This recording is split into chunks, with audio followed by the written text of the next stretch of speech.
Thanks for staying with us. I'm Christine McKellar, your host here at That's So Vegas TV, and I am here with two of the finest chefs in Las Vegas. We were talking about with Chef Vincent, his fabulous background at the Real Eiffel Tower in Paris, and now he's at Brasserie at the Venetian. Sitting with him is the lovely Robyn Lucas. She's a delectable person because she is the pastry chef.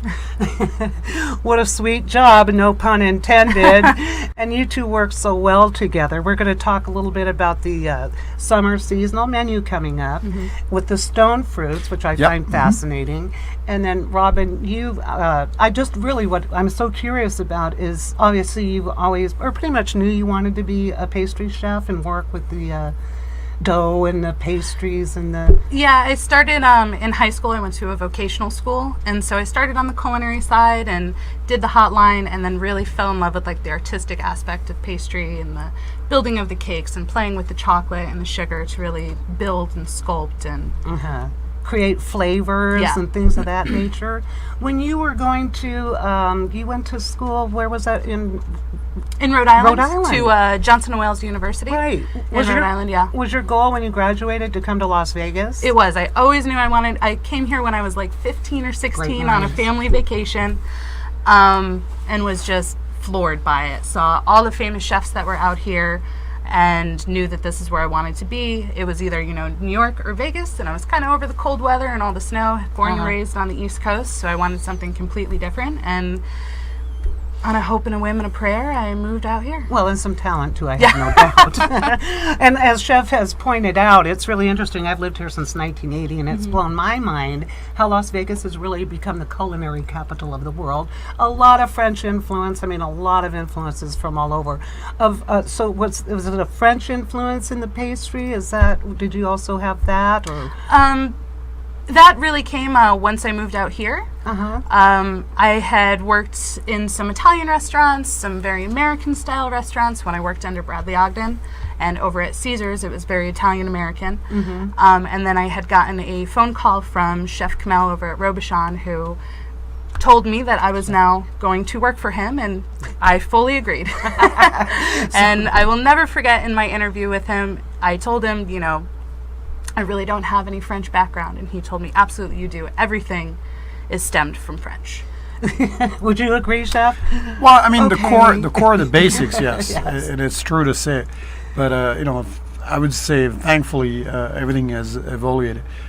In the pastry, though, it's a little, still a little, I think, more present, just because, a lot of the techniques, a lot of the first, basics move that you're doing in a pastry shop, or still to this day very much tied with what are the French bakery and pastry are made of.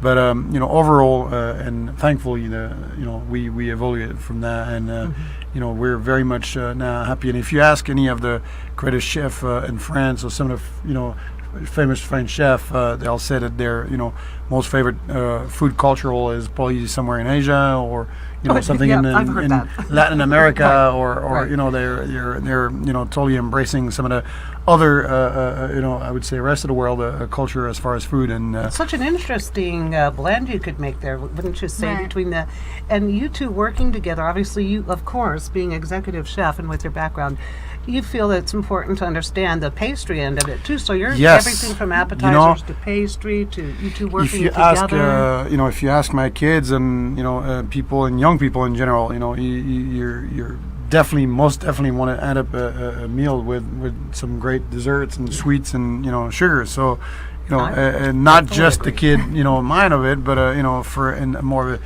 I would say, general public mind is it seems pretty obvious that I'm the first, want to have a great dessert after a great meal, or not necessarily after a great meal, but part of a great meal, and that's exactly what we have, in this tasting menu that we're running, out of a stone fruit. And then to me, stone fruit is essentially things that you're gonna get during that season, but something like apricot, and that's what Robyn chose to include in the stone fruit dessert. To me it's like nothing screams more than summer and hot late afternoon, glass of rosé and then nice apricot tart.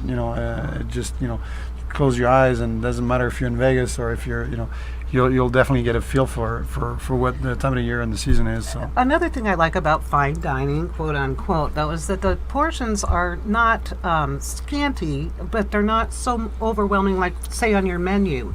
You don't gorge the person with each entree or each segundi. It's enough to keep them satisfied. Was there anything in particular that just like leaped out at you when you were creating this? You wanna have a good continuity in the approach. Is that it's a smooth progression in flavor, texture. And so obviously, if you're gonna create something that has multiple courses, then you most definitely want to think of what would be the last course, so that you want to make sure that the diner is in appetite to enjoy the dessert, and go all the way to the end of the dessert.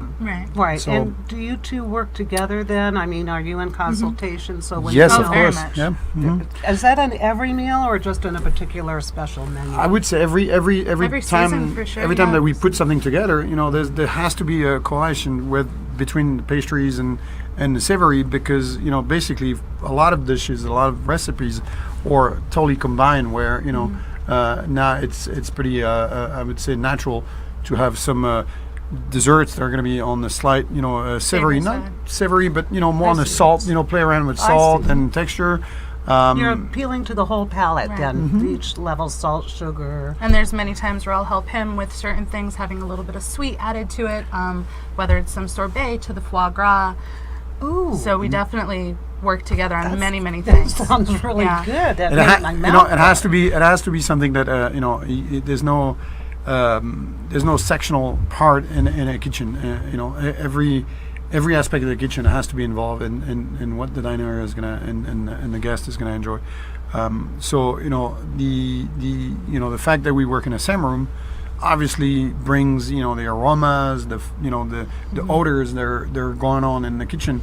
So if you're the chef or the cook that cooks the savory, the chicken, the whatever it might be, and while doing so you can get a good smell, good whiff of what's happening in the bakery and pastry, that baking bread and dough and the smell of chocolate Right. So melted, and I just it just enhanced the and chicken overall and apricot goes well experience. together, wouldn't you say? When you're smelling her baking, say an Yeah, apricot, a of chicken, course. Uh-huh. something, and might come since we have these both out here, and this would be a carpaccio, or So we have a tarte flambée. So tarte flambée is basically the French version of a flatbread.